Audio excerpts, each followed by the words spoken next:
Hey, welcome to Tabletop Skirmish Games. I'm Lee, and in this video we'll be taking a look at this Codex for the Imperial Guard. This is from 1999, and this was for the 3rd edition of Warhammer 40,000.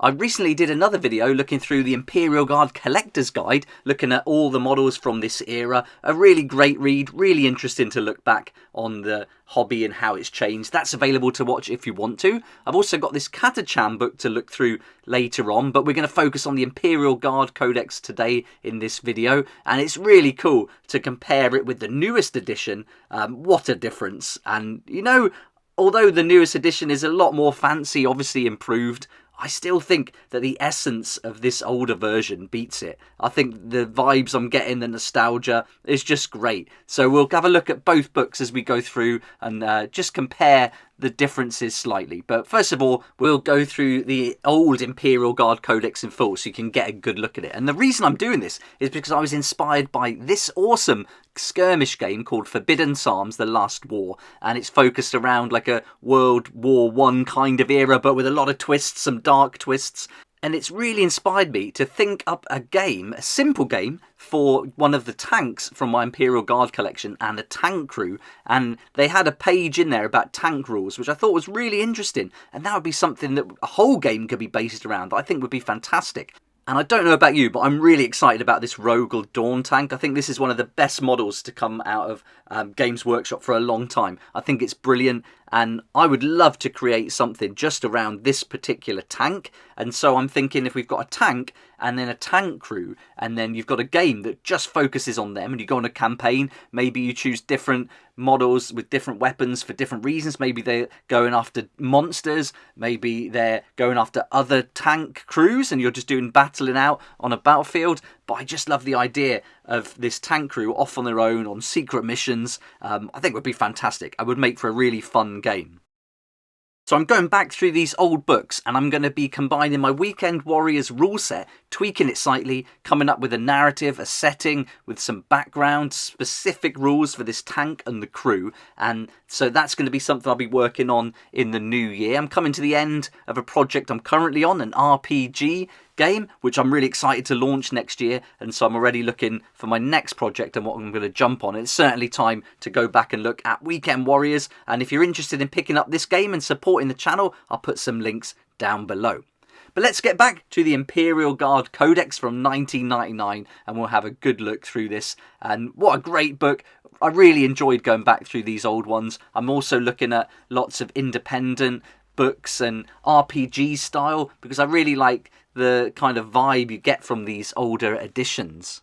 Now this one is 49 pages long, so it's not big by any means, but there's certainly lots packed into it. Lots of great photography, some really cool art, and I love how they used to actually reference who did the photography, who did the artwork, who contributed to it, something they don't do anymore. I think that's a real shame, because they're missing the trick there. They really should credit the people who contributed to the book, not just Games Workshop itself as the umbrella, the overarching entity that creates everything. There's actually people behind all this, and I think that's really cool to remind everyone. But inside you've got the introduction as standard, and then it goes through the infantry company army list, breaking it down. This is quite similar to what we see today when we do our different battle formations and things. So yeah, that standard mission set there, that is something we see, but it's got some Imperial Guard special rules on page 5, which I really liked. And this was showing you the structure, and then you've got things like attachments, you've got your command, and then your infantry. So you'd have your command, and then maybe 5 infantry squads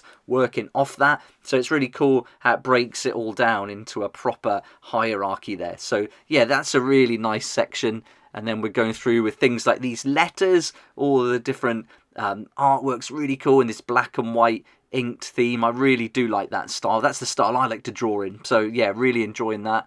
And then you've got the armory. So you've got all the weapons here, not just for your infantry, but also for the tanks as well. You can see in the down bottom left there, you've got your ordnance. That's going to give you the bigger guns and all the stats for those. And it all fits into just this one little section. So you haven't got lots of pages of weapons. And, you know, sometimes less really is more. Having too much of it can often be overwhelming, can be, especially if you're new to the game, but having like less can be easier to get into, and it can be just as fun. I think having more doesn't make it more fun necessarily. But here we go, much more artwork, some great propaganda, things to read, really getting into the whole lore of it. And then we're on to the data sheets, and look how different these are to what we see today. So we're going to start off with our command platoon, and it breaks down the different leaders you can have, the captain, the colonel, you've got a veteran sergeant in there as well, then you've got all their weapons, and then breaking down standard, bearer, medic, transport, sentinel squadron, and then you're going into the different sections then, you've got commissars, then we're on to elites with hardened veterans, stormtroopers, ogrins, and brilliant artwork. So this one here on this page I really like, and so yeah, nice and simple, really good to read, and I just like the format of it in the black and white. I just think it's got something that we're missing today. I can't put my finger on it, but maybe it's just nostalgia talking, but I just really like the simplicity of it, and I like the way how it makes me almost feel like it's a kind of OSR style RPG game as well in the layout. So that's something I definitely want to put across when I get around to doing the book for this. I want to give it this kind of feel with all the ink drawings and things. So I'm really looking forward to getting started. But this is great for inspiration. Of course, we can do much more than just Games Workshop. There's so many games and inspiration out there that I'll be sharing here on the channel as I look into this a lot more. We've also got war games. Certainly if we're basing it around a tank, we want to start looking at some war games and checking out rules for those as well. But really cool to see this section on the Leman Russ and the tanks, and we can flick back to the armory and then have a look at the different weapons and the stats there, which I've got to say haven't changed all that much to what we see today. But one thing that does stand out that I'd love to see in the rules now is that they've got the armour that's different for the front, side and the rear. I think that's a really brilliant rule and makes a lot of sense in gameplay. But you compare the Leman Russ here to the Leman Russ section in the new book, and it's just worlds apart, isn't it? But I still think, I reckon you could go back and play this edition, this third edition, and have just as much fun as playing the newest edition that we play now. Here's Lord Commander Solar Macarius with no horse in sight, and I definitely prefer the look at this one. I'm not into that horse at all, but yeah, here he is. So he was back in the day in 1999 when third edition was going. He was there. Commissar Yarrick, obviously not around anymore, or maybe he will be. We'll have to wait and see what happens there. Nork Deadog is still going. And then Colonel Schaefer's Last Chances. This is a really fun section with the individual special rules for the different soldiers within it. It reminds me a lot of Gaunt's Ghosts, that kind of thing. And so, yeah, that's really fun. That's going to be interesting to go through a bit more. And a nice page opposite there to read through and get some fluff about them as well. But this section I love. This is my favourite part from the whole book. They've got all the different regiments drawn out in, again, just these black and white simple drawings. But they look fantastic. These little ones of the tanks look great. You've got all the different tank commanders and the different positions there. And then on the back, almost like schematics of the different vehicles as well. I think it looks brilliant. I love that look. It's just so cool. So I want to capture that kind of thing in my book too once I get onto it. And then here we've got another great black and white drawing. So I really love this old style. It's just, photography's great these days, and the artwork they're doing is fantastic in full colour. I just don't think you can beat this old school style. Now here's a really cool bit. This is going to give us some different examples of like garrisons. So this breaks down the company HQ platoon, exactly what soldiers are included, what weapons, and I love that. I think this is brilliant to see it all organised like this.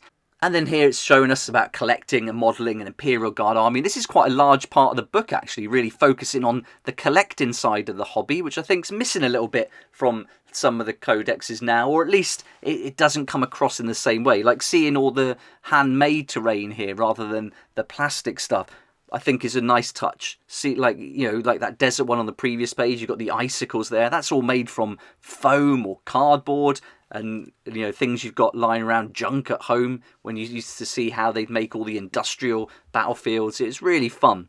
And if you saw the Citadel terrain book I did, that's fantastic. I've done a review on that. That's available on the channel if you want to see that. And then we've got all the different camouflage here, all laid out nicely. And so breaking down how you would paint it. More organisation charts and markings. I love stuff like this. This is really fun. Really putting across that regiment, that army feel to it, how everything's organised and with different layers and a hierarchy. So that's nicely done. And then we've got the painting, showing you how to paint some of the regiments, a brief introduction to the tanks. And there's a Citadel tank video I did about painting as well that's just dedicated to painting tanks. Brilliant. And I love how they've got the tank rider models incorporated into it. But this section is another really good one. This really brings me back to the old feeling I used to get whenever I'd see like the old white dwarfs and you'd see the battlefields in there all handmade. And I'd love to recreate something like this. And it's books like this that are really inspiring and remind you what the hobby is really about. And I definitely need to get back to making some terrain for sure. Now on to Showcase and seeing some of the different models people have kit bashed, put together in different ways, and some really nice pictures again of homemade terrain. I mean, look at this trench, fantastic industrial buildings up the top. That's stuff we can make at home with junk. We don't have to buy all this plastic terrain. So there we go. There's the Codex for the Imperial Guard from 1999 for the 3rd edition of Warhammer 40,000. Right, let's grab the newest Codex, which I've got to say I love. When I did the read-through video, which is also on the channel, it was like an hour. It went on much longer than I thought. I really think it's great. It's one of the best Codexes so far. It's exactly what I wanted from the Imperial Guard and how I wanted to play them. So I was so happy with it. But what a difference when you look through. It's so stylish now. The pictures are just immaculate. The artwork's fantastic. But it does have that... It does have a corporate feel to it. Once you compare it to this older vibe, which, you know, it's got the people who created it, it's got the artists credited who drew it, you just feel that this is what the hobby is. You know, this book just really puts across the essence of the hobby.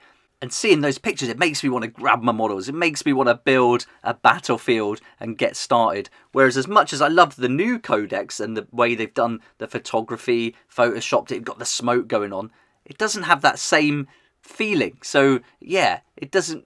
Yeah, it's weird, isn't it? How different it is.